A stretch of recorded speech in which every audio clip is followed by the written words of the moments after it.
Good evening, everyone, and welcome back to the BTS Bootroom. The game at the Tallaght Stadium has just ended, and it's Shamrock Rovers, the champions, that have come out on top tonight by 2-1 against Dundalk. And I am delighted to be joined by a couple of guests from each side of the fence, so to speak. Justin Mason joins us once again. You'll remember Justin was on after the opening game of the season against St. Pat's. And I'm delighted to say we've got a former FAI Cup-winning captain on the show with us tonight. That's, of course, John Flanagan, who does plenty of work in the local media in Dundalk as well. So it'd be great to get John's thoughts on that game. And Justin, your side were the winners, but I'm actually going to go to the side that were beaten tonight because anyone that listened to our podcast during the week, they'll know there was an awful lot of discussion on our show this week about Dundalk and some of the ongoing dramas there, I suppose. John, would it be fair to describe this game and to sum it up as a tale of two goalkeepers? Yeah, I think so. I think overall, probably Rovers probably with a better side on the night. But when you go back to chances and gilt-edged chance, I suppose, the Dog had their few and Mana stood up and he was wonderful. And Rovers then, maybe in the second half, didn't create much. And the shot they had, the BB, he should have saved it simply. And I think the Dog will probably count themselves unlucky tonight and Manas has kept Rovers in it.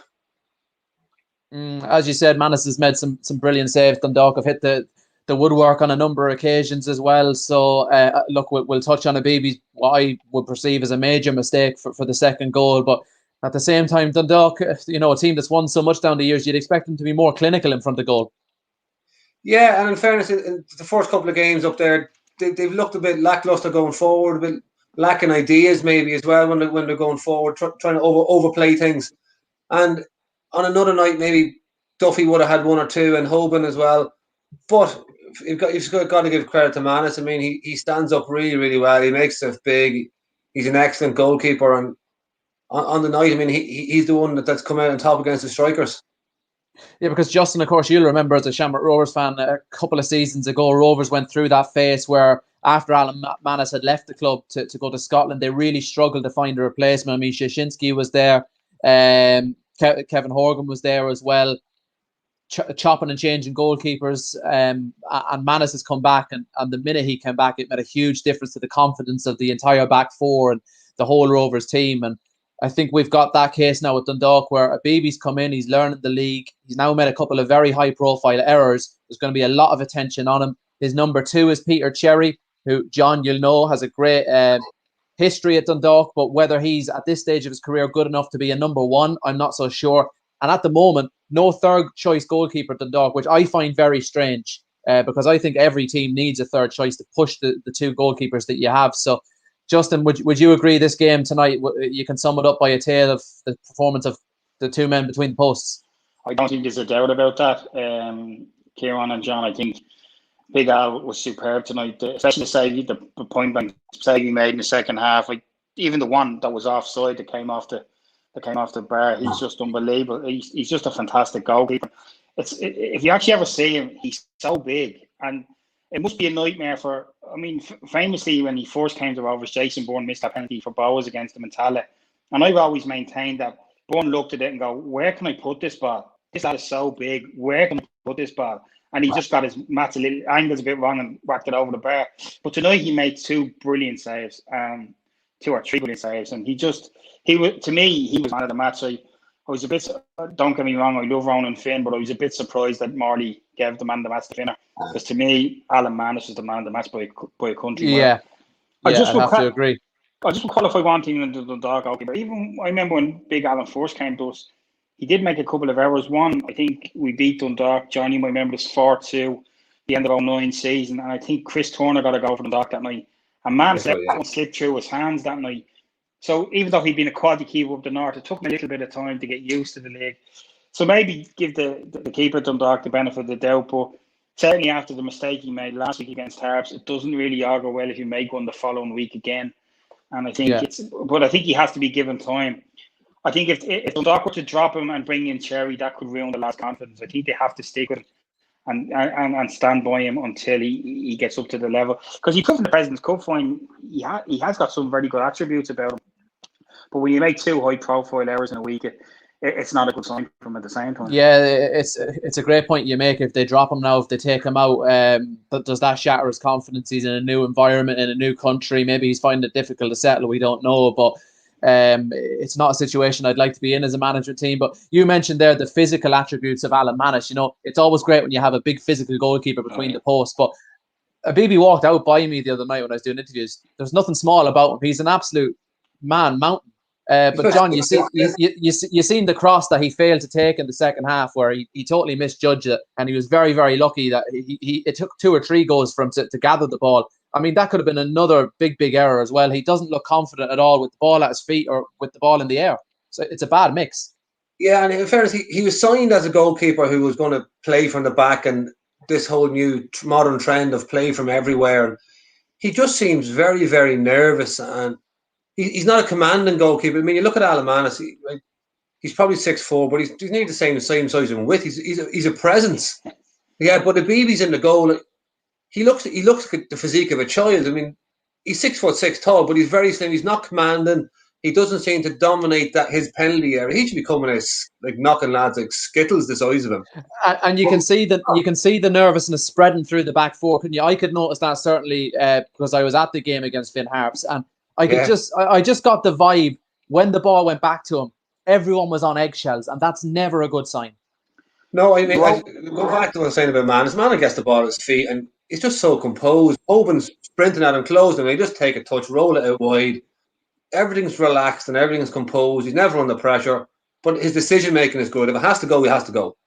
Where the other lad just doesn't see. And in fact, I know what we're getting in on the goalkeepers an awful lot, but there was other things right with Rovers tonight and not right with Dundalk that we'll have to move on to as well.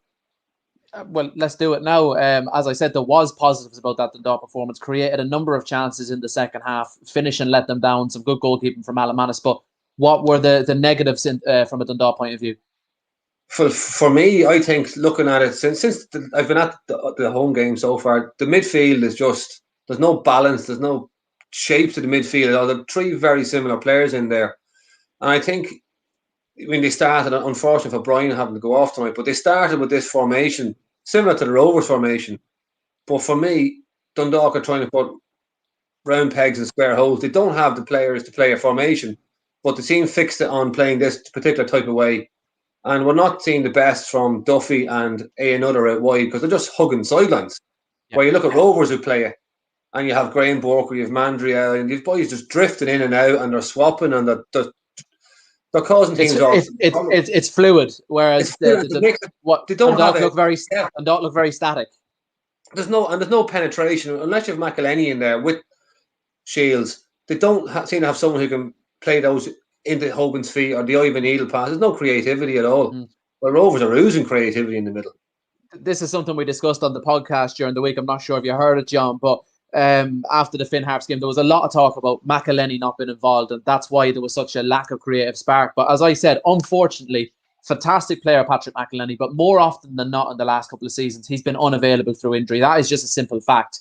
And there's been a couple of other players recently that have had their injury issues at Dundalk. That can't be an excuse. You have to plan without Patrick McElhenney. There has to be a plan B. And as you said, at the moment, the midfield 3, they just look all too similar. There's no real engine room there. And for me, from a personal point of view, if Chris Shields gets injured at any stage this season, I would write off Dundalk's season in terms of a title challenge. I just think he's doing the work of 3 men at times in that midfield. If something happens to him, I just don't see a plan B for Dundalk. Yeah, it's tough to see the plan A is at the minute as well at times. But I mean, look at Rovers. Look at the 2 boys they lost this year in front of midfield, and seamlessly they just brought in Dylan Watson. You have Gat McCann comes in, and your Finn goes from wing back. They just have so many players who are so comfortable on that ball in there, and they keep their all 1 touch, 2 touch. It's all very, very quick and easy passing. No, none of them do anything spectacular. The close control, their technique is all top drawer. With Dundalk, it all seems to be hurried and rushed, and they never seem composed in there. They keep on signing, for me, these so-called defensive midfielders. They haven't signed a number 10 or someone who creates something for them. We'll come back to some of the transfer business at Dundalk because that's something I do want to discuss. But Justin, I'm going to bring you back in here. You've heard John say about the players that have come in to replace McAneff and Byrne. I mean, Mandreu with a brilliant goal tonight. McCann has really impressed me. O'Neill came off the bench. Dylan Watts is starting to play more football than he did last year. And there's still players there that haven't got a sniff, like Neil Ferrugia. So as a Rovers fan, do you feel the club has done well to replace the two star names that they lost in the off-season? Yeah, I think they have. And I think, like, we all knew Jack was gone. I think the big surprise was Aaron McAniff and how quickly it happened. Like, the rumours came out on the Sunday night, and the Monday lunchtime he was being paraded by Hearts. So that happened very, very quickly. Yeah, I think we'll play a slightly different way this year, because obviously you have to play to the strengths of the players you have. And I think we will play a slightly different way we did last year. But as John Whiteley said, Chris and yourself, Kieran, Chris McCann has come in and been excellent. I think Dylan Watts could have a very big season this year. If you remember him, when he first came on the scene over here on loan to Bolton Leicester, he was outstanding. He then signed permanently for Rovers that summer, and for the second half of the 2018 season was really good for us. But then again, I think what happened with Dylan was the fact that Bourne and McAniff had come in, Ronan Finn was there, Greg Budger was there, Gary O'Neill. He found game time hard to get, but he's knuckled down, he's got his head down, and he's a massive part of that squad now. And I was delighted for him that he got his goal tonight. Like, he has a good strike on him, Dylan, and he proved it tonight. Okay, you can say the key, and he should have saved it, but it was still, brave of Dylan to have a shot. But I think Chris McCann has been excellent. He's just like he always looks forward, doesn't he? Yeah, and gives it to the nearest green and white short. You know, it's a lot of time football is a simple game, and if it's played simply, it's actually probably the most beautiful way it's played. And that's what Chris does. He just sits there and he gives the ball to the nearest green and white short, and that's what he did tonight. I actually, as you were mentioning the Dundalk's midfield, I thought Shields was excellent, and I do think you're right, lads. If Shields gets injured, he'd be a massive, massive, massive loss for Dundalk, because he does take the games. He's like a sponge. He absorbs everything. And I thought he was very good for Dundalk tonight, but I just think, I think there's too many players like him. You need to have that variance in the middle of the park. You know, if you have two sick midfielders, you're not going to create much. Now, they did create a couple of great chances tonight, but I think you're right, lads. I think Dundalk maybe need to get a sort of someone like a Mandry or someone even like a Ronan Finn in there into that midfield. I think that's what Dundalk need to do. Something different, yeah. Well, of course, at the moment, John, there's a lot of talk about Wilfred Zahibo coming in, and it looks like that's 99% done at this stage. But every other team in the league has their transfer business well done at this stage, and they all had a really solid pre-season. I mean, Shamrock Rovers played 8 pre-season games. Dundalk played 2 plus the President's Cup, and they're still bringing new players into the fold. Both approaches can't be right. Did Dundalk get it right in the off-season? I think you just got to be blunt and say no. I mean, at the end of the day, Dundalk, with all the investment in the club and the money that's been spent, they've got to be challenging for titles, and that's where they've got to be. And it's going to take, I mean, we look at it one way. There was a lot more positives from Dundalk tonight than there has been in the opening 2 games. And hopefully that'll build over the next 3 or 4 or 5 weeks. But it takes that long to bed a team together when they're new. And unfortunately, we're in a results business, and if we don't get results now, they're going to be out of contention before they actually click and hit the ground running. So I think they were very, very late doing their business for whatever reason, and it could cost them. And the way the other teams have all improved, it could actually end up costing them a European spot, never mind a title challenge. Yeah, well, look, that's something I said from the get-go, even in the pre-season podcast that we put together. Just with the kind of player Dundalk were going after and everything that's going on off the pitch in terms of the management setup, I said this is either going to be a fantastic season for Dundalk where they win the title and do it convincingly, or it's going to be a complete and utter disaster. I don't see anywhere there's an in-between. Just with the players that have come in, everything that's going, there's an awful lot happening at Dundalk, and I just think it's going to come to a head sooner rather than later. And as you said, there was a lot of positives tonight. But look at the next 2 fixtures. It's against 2 more Dublin clubs who've had, Pats have had a good start to the season. I know Bows have struggled, but we'll see if they pick up. But, I mean, if Dundalk come away with nothing from those next 2 games, that's a really, really slow start to the season.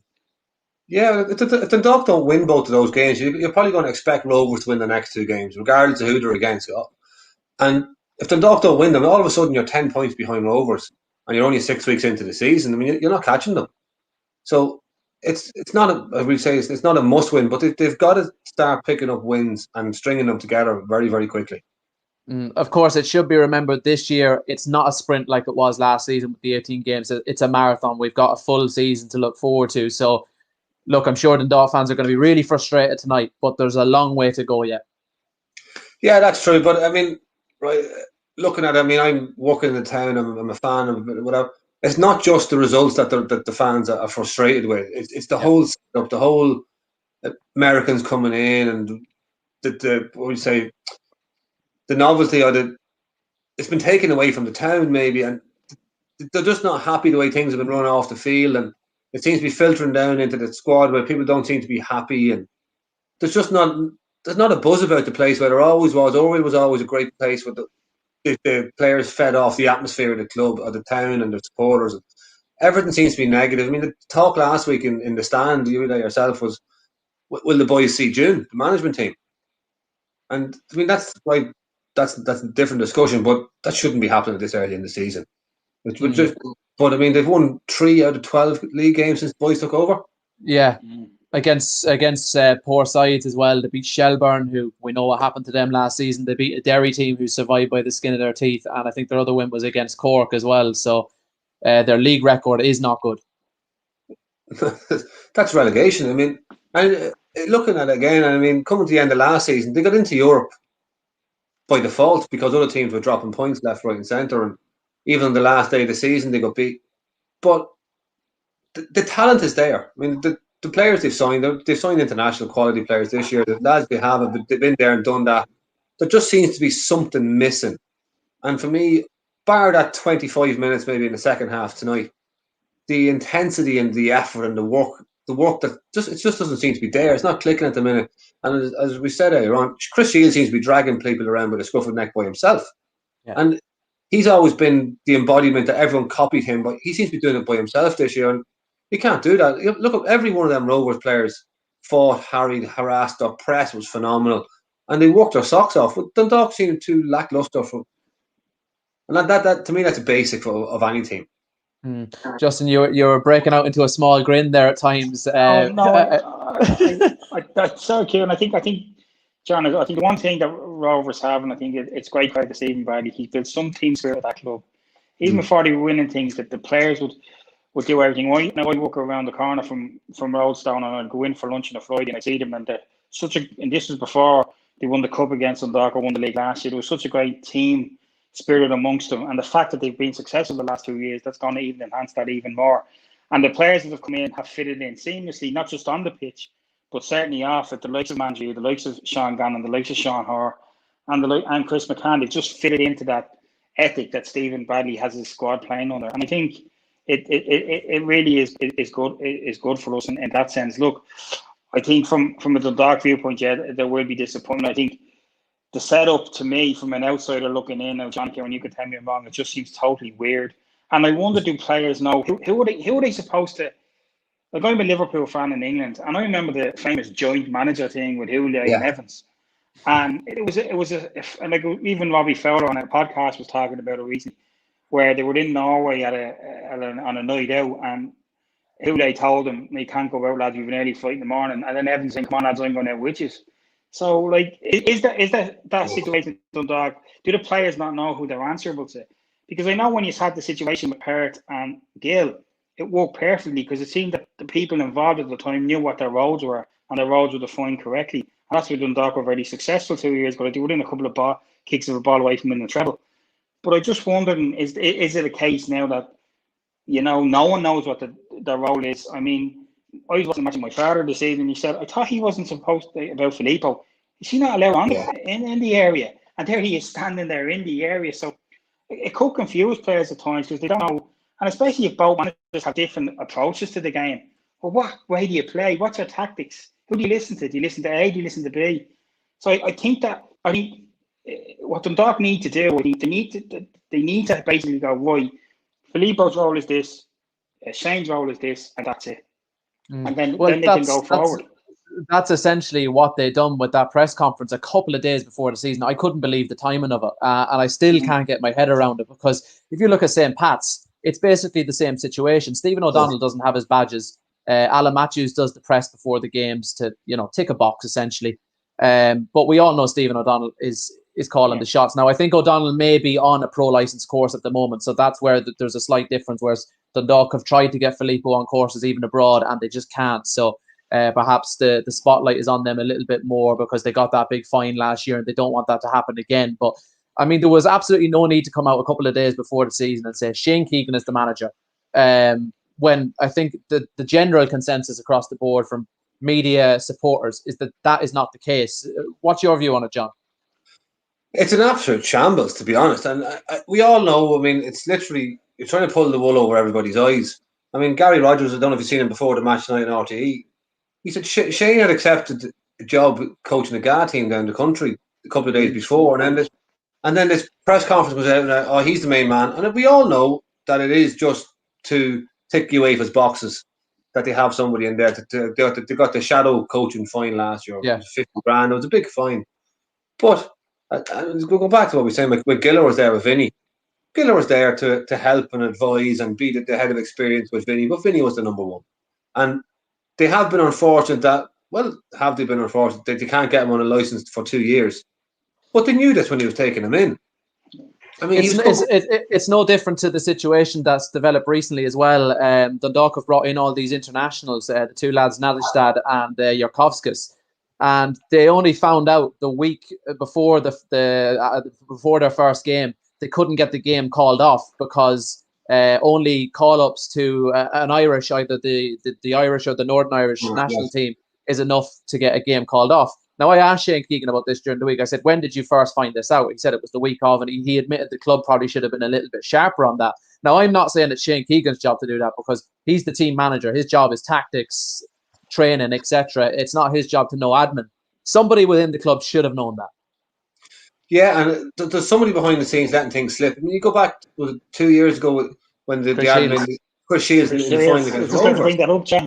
You know what I mean? There's somebody behind the scenes, and it's a paid position. Someone's doing in there. They got to know the rules in and out. Every club always has a man in the background who's 75 years of age, who's been in every committee going in Leinster and Ireland, and they know the rules inside and out and backwards. And if they don't, they should have somebody in that role. I mean, I was on with the lads last week talking a town podcast, and they were asking me the same question. I said, I have no sympathy for them. They should have known this, taking lads in, that, you know, if there's international call-ups, well, great for you, but we've got to deal with it. And there's no point going crying about it now. It's too late. We're trying to market ourselves and sell ourselves as a professional outfit in a professional league. I mean, if Man United done this, we'd be laughing at them. And that's why we're trying to aim our league. We're trying to emulate the likes of, not Man United maybe, but the likes of Mola and these teams who've pushed on and challenged in Europe. And if we can't even do our housekeeping right, it doesn't reflect well in the league, in my opinion. It all begs the question: who is making these signings at Dundalk? Because to me, they don't give out the feel of Shane Keegan signings. I think even with the goalkeeper, I know Dundalk had Tyg Ryan on trial in pre-season. I think probably Tyg is the type of player that maybe Shane would have had knowledge of previously. Look, I had Tyg on the show during the week. He's a great lad, but he didn't play a lot of football the last couple of years. If he was coming to Dundalk, I would have seen him as a backup option. At least he would have had to prove himself initially. I don't think he would have ever gone in and got the number one shirt. But these signings, who's making the decisions? Because they're players that very few people have any knowledge of. Is it Filippo making these signings? Is it Jim Magilton? He's come in. Is that part of his remit? Or is it the chairman, like some of the stories that came out last year about the chairman's heavy-handedness and things? Who's running the club? I think we might have lost John for the moment. Justin, I'll turn the conversation back your way. Sligo Rovers up next for Shamrock Rovers. Yeah. And I was actually out watching Sligo tonight. Obviously, they beat Longford Town by 1-0 in what was a very, very scrappy game. They were probably fortunate to come away with the 3 points, but they've had a good start to the season as well. So I'm sure Shamrock Rovers will be looking to keep this momentum going. Yeah, it's always a tough place to go to showgrounds, Kieran, and no more so this year. I think if you look at when the league resumed last July, I think Sligo were bottom with no points, and they got European football, and they've kicked on. I think the signing of Greg Bulger, I think, was an amazing signing for them. I think Liam Buckley obviously realised he had him at Pats when they won the league, and he realised that Greg wasn't probably going to get in with us, and he bought him, and I think they've made a great start to the season.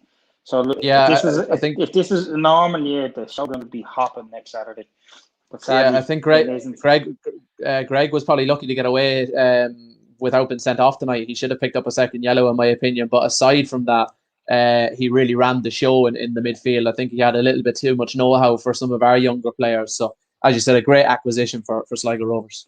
Yeah, he is, and I think it'll be tough for us there. But I think tonight is a huge win for us, especially like not having played in a couple of weeks. You could see towards the end we were starting to a bit of lack of match sharpness towards the end. I thought we were lagging a bit, but we managed to. That's why this team are champions. Kieran, they managed to get a second goal to put the game ultimately over reach of Dundalk. But I think that game will bring us on an awful lot from not having played in 2 weeks. They have another game now, but then they have a few quick games coming up. You know, they've 3 in the space of a week. Then after next week, we have we've Sligo away, as you said, we've Derry away, and then we have Longford ourselves on the 17th and at 6 p.m. So we games coming thick and fast. But I think that win will really bring them on tonight. And the team that a lot of people said were going to be our closest challengers for the league to get one. I know it's only the second game in, but it lays down an early marker, and I think that was the big thing for us tonight. You know. And the other team people said it'd be close to you, your city rivals, Bohemians. They've had a really slow start. No, Pats have done okay as well. We've touched on Sligo doing quite well. Do you still make Dundalk your main title challengers, or do you see a threat coming from elsewhere? I see a threat coming from the west. I certainly do. I think next week, if we can get over that next week, even though it's only 3 games in, I'd be very happy with our start. Tomorrow night is a massive game for Bows. Their need is greater than Pats tomorrow. If Pats were to win that tomorrow, they're 6 points here of Bows, and like even early on in the chase for European places, like Pats will see that as a huge result. Now, Pats have always done well against Rovers, but they've always seemed to struggle against Bows recently. So, but their confidence must be up. I mean, I assume you were in Dalymount last Saturday, Kieran. And like Bows, I watched the first 25 minutes of this match, and Bows were comfortable.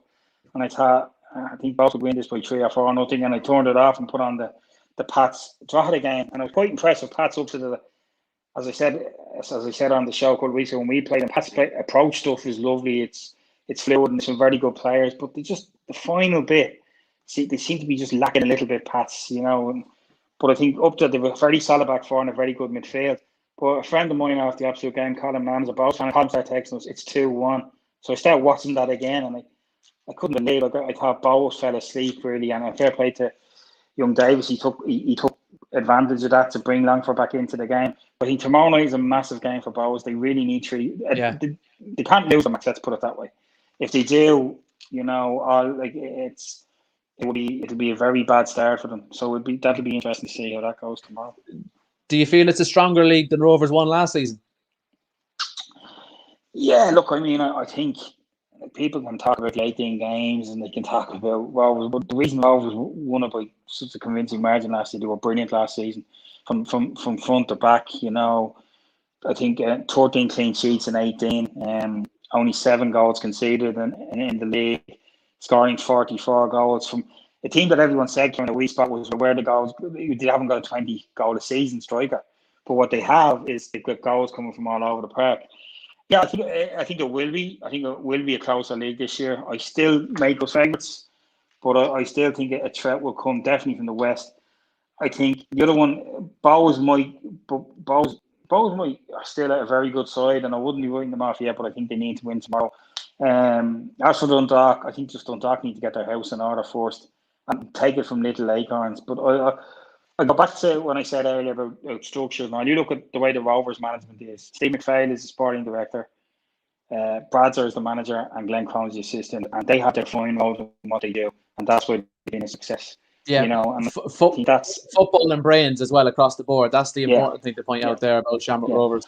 Delighted to have John back with us. We're going to be wrapping up in the next couple of minutes anyway, people. So if you want to leave us your comments, get onto it now and leave us some comments, or if you've got any questions for John as well. Great to have a former Dundalk player on with us tonight. But I actually can't remember what we were discussing, John, when we lost you to Wi-Fi there. This is the perils of...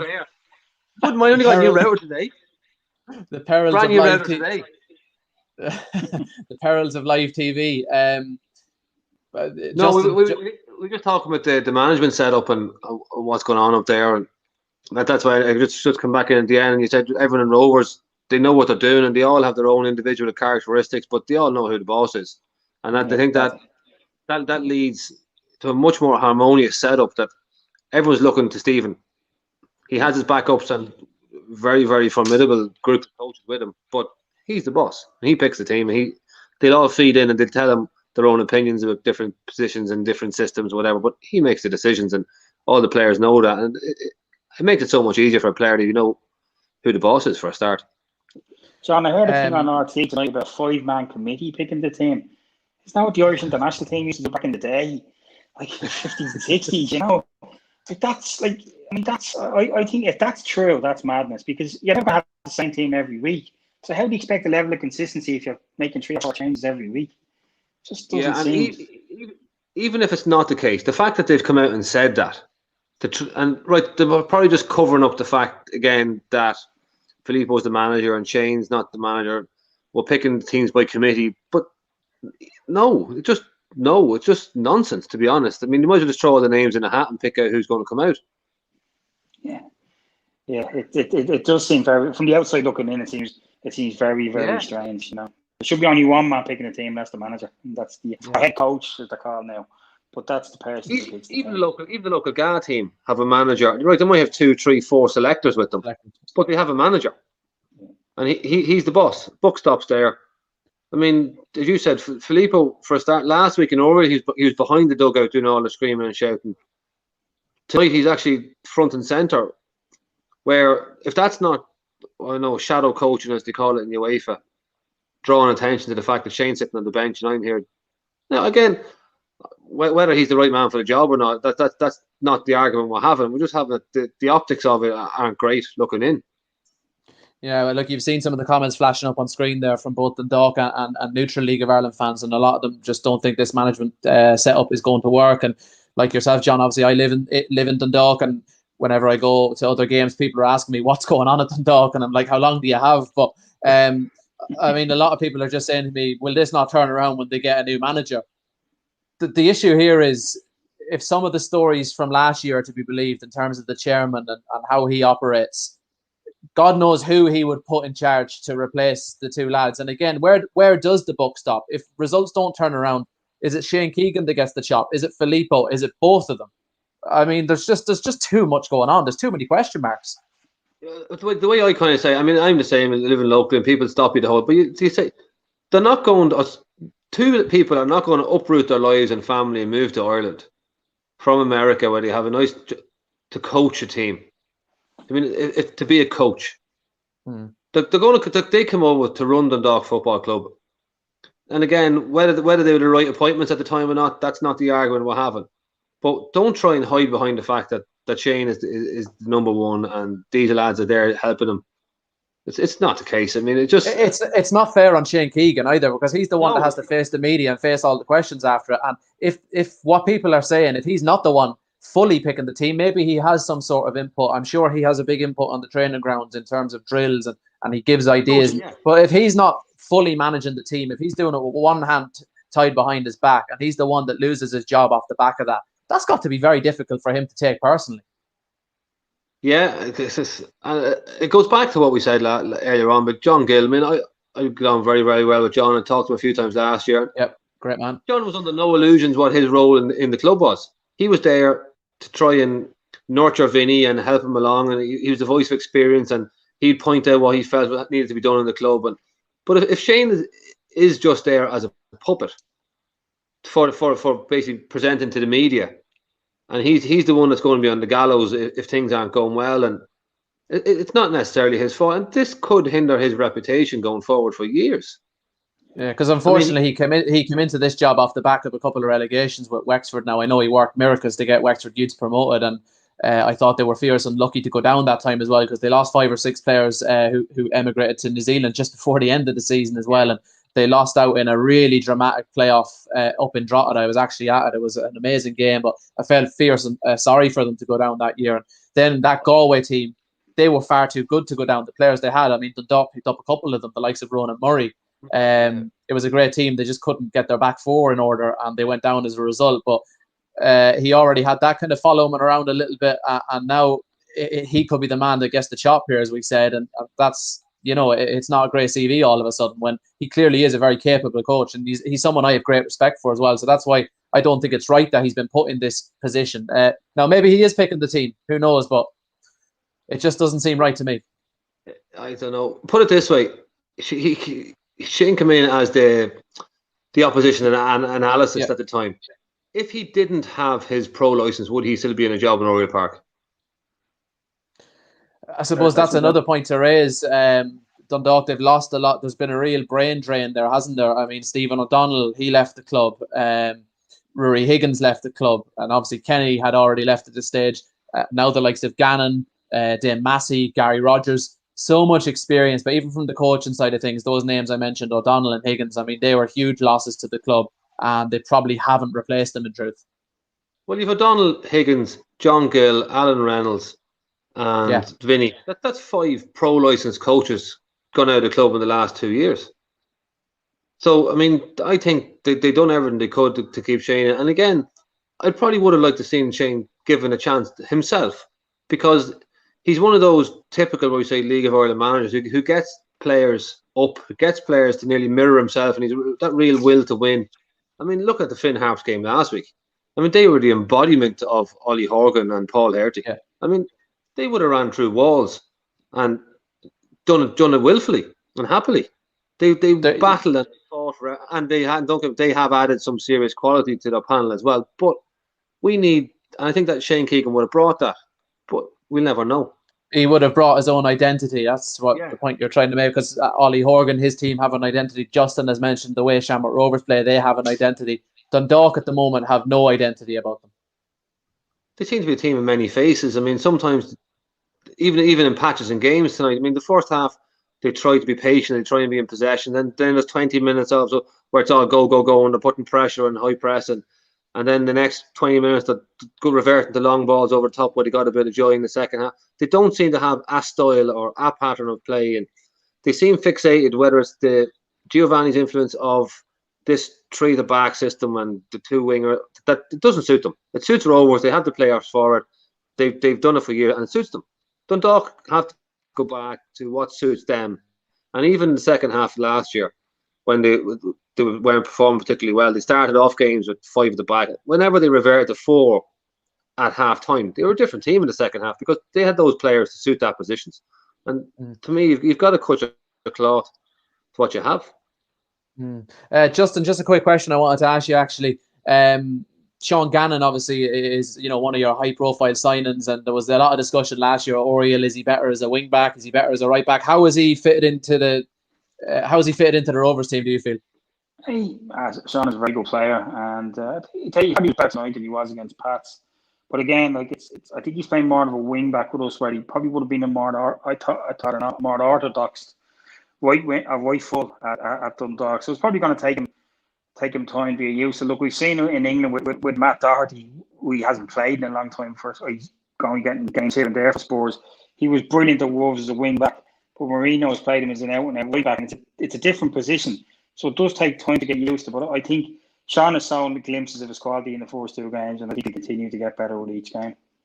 There's a great schoolboy keeper from my days in Longford, and Mary Quinn. Keeper needs to be dropped, just not good enough. I'll pass you on Filippo's number, and we'll see, can we get you up to Oriel for few training sessions. But a couple of comments coming in from the Dundalk fans. Magilton will be the manager in June.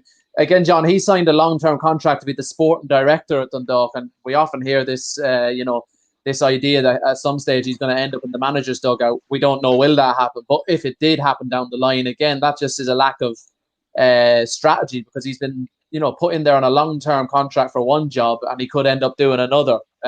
Even the fact that question mark is in the air, it's not helpful at all, is it? No, and again, but I mean the incumbent managers, they were before his time, and he came in, and I know I've spoke to Stephen McDonnell about him. Stephen worked with him up in the IFA underage system, and he's an excellent coach, and he's obviously seen the game inside and out here and abroad. So he knows the stuff, but he's there to try and develop basically from the ground up, so that there's kind of some kind of a legacy and consistency in Oriel. But again, I had this discussion during the week with someone. If you take Ryan O'Kane out, there's very, very few local people coming through the club in the last number of years, and that's why Jim is there to try and develop all the underage structures, and Steve MacDonald have been put in place there. Two great people, but as you said, they're there for one role. And just because things aren't going elsewhere, are you going to take away from the long-term plan to try and throw them in and the short-term fix in the first team? Unfortunately, I missed the first half tonight because I was coming back from the Longford game, but I did notice Ryan O'Kane was replaced at half time. How did he play? He was very quiet. I was very impressed with him last week when he came on at half time, but he played on the left last week, and he was cutting in and finding little pockets of space in between the wing position and Pat Hoban. But he literally stood on the right hand side touchline for the entire game tonight, and I don't think he's an out and out winger. And he just that goes back to what you said as well earlier about Mickey Duffy and Junior, that they are glued to the touchlines and they're very static in their roles. It's very clear now. I've only seen a couple of we've all really only seen O'Kane a couple of times because he's new into the team, but he looks an incredible talent, a real technical player, a real ball carrier, likes to take men on. He's got loads of tricks in the locker. You can't just stick a player like that out on the sideline and hope for him to find his way into the game. He needs to be heavily involved in a fluid kind of formation where he can travel across the attack and third. It seems ideal for a young player like him. Yeah, and I know people say he's only a kid and this, but you look at the two boys at Rovers, Kenny and with Sligo Rovers.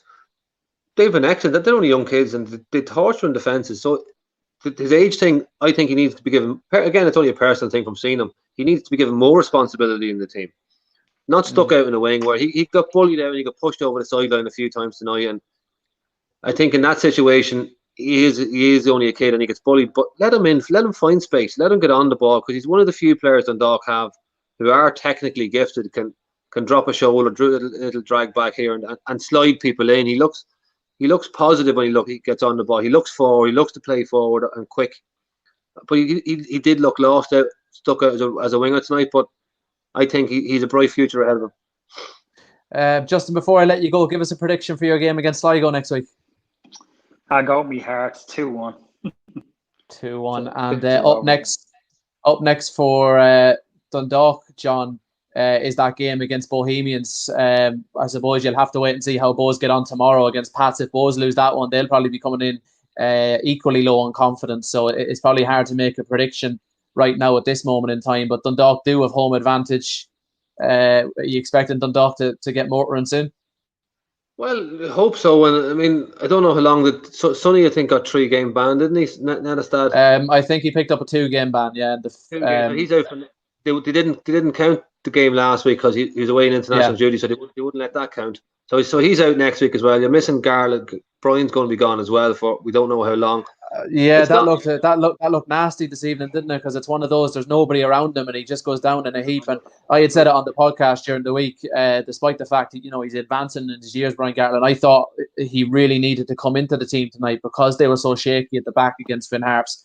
The experience and the leadership and the performances he had last season, I thought last season was one of his best in the Dundalk shirt. So to see him go down injured like that, that's heartbreaking. No, and in fairness to Gareth, I mean, he's quality. He's probably as fit and as strong a player as you're going to get. He's professional in everything he does. I was talking to him during the week, and he said he wasn't right for last week to start, and it was great to see him back in tonight. I think he also makes Andy Boyle a better footballer when he's playing beside him because they have a great relationship. But it leaves them short, so maybe in one way the hand's going to be forced that they won't be able to play 3 at the back. They don't have them. So at least people might be given roles. And I think they've always done well against Bohs, and Bohs don't look the same as they did. I mean, they've lost their 3 best attacking players, and they look a bit short up top. So hopefully next week that if they can take the positives out tonight and move forward next week, that they can kick off and get a win at home.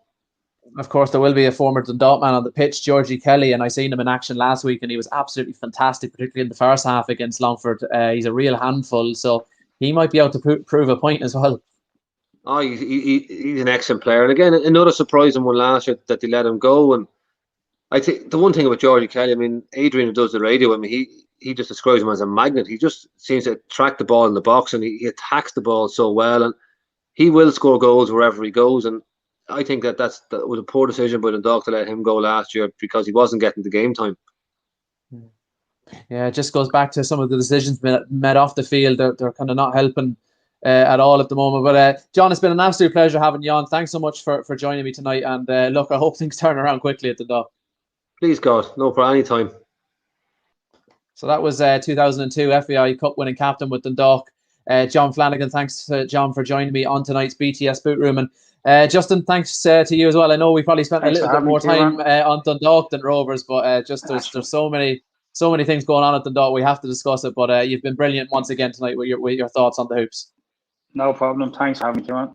Anytime.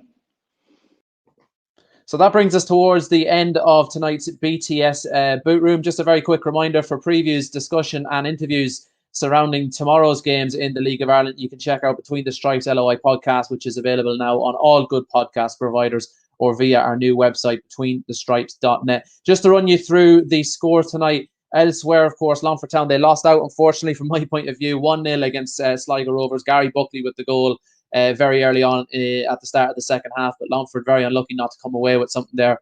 We've just been discussing Shamrock Rovers' win over Dundalk. Athlone Town, what a result for them. 3-1 winners against Galway United, a Galway team most people are making favourites for the title this year, but Athlone were 3 up inside half an hour and they ran out 3-1 winners. Another surprise result, Cabinteely, they lost so many players in the off-season and they've gone and beaten Cork City by a goal to nil tonight. That's off the back of Cork winning the Cork Derby against Cove last week.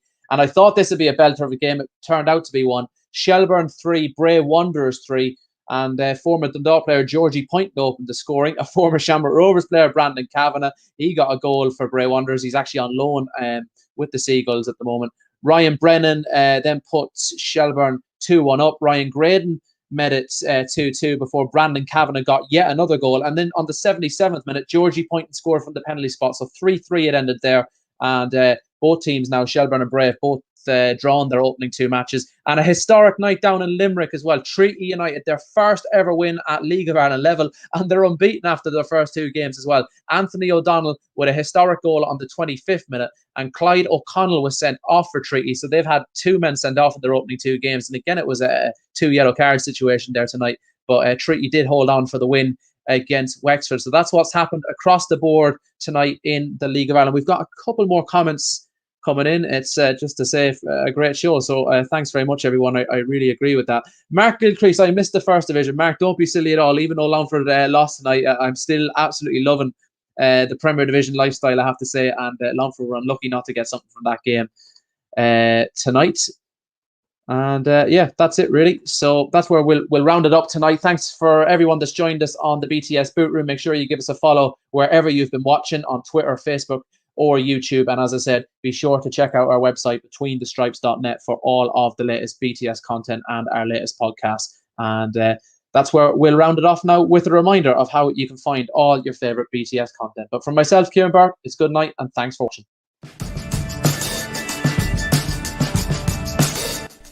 Say hello to BetweenTheStripes.net, the new official home of all your favourite BTS content in one place.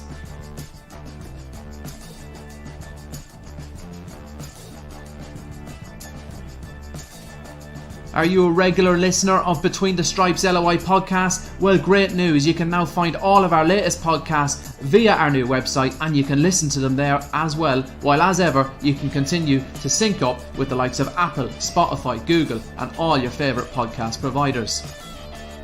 Not only can you listen to our weekly podcast, you can find our podcast extras, the likes of our League of Ireland Life Stories series, and you can listen to these directly through BetweenTheStripes.net.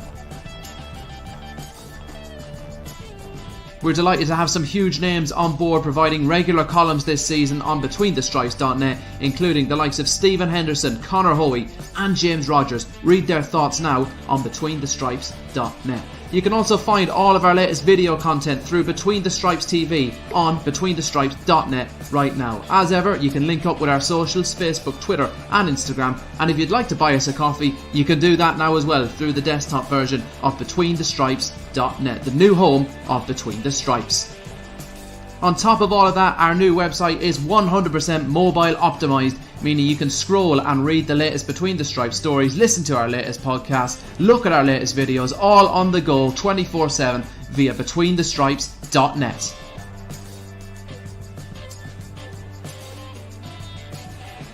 So what are you waiting for? Head over to betweenthestripes.net now and enjoy the very best of League of Ireland coverage.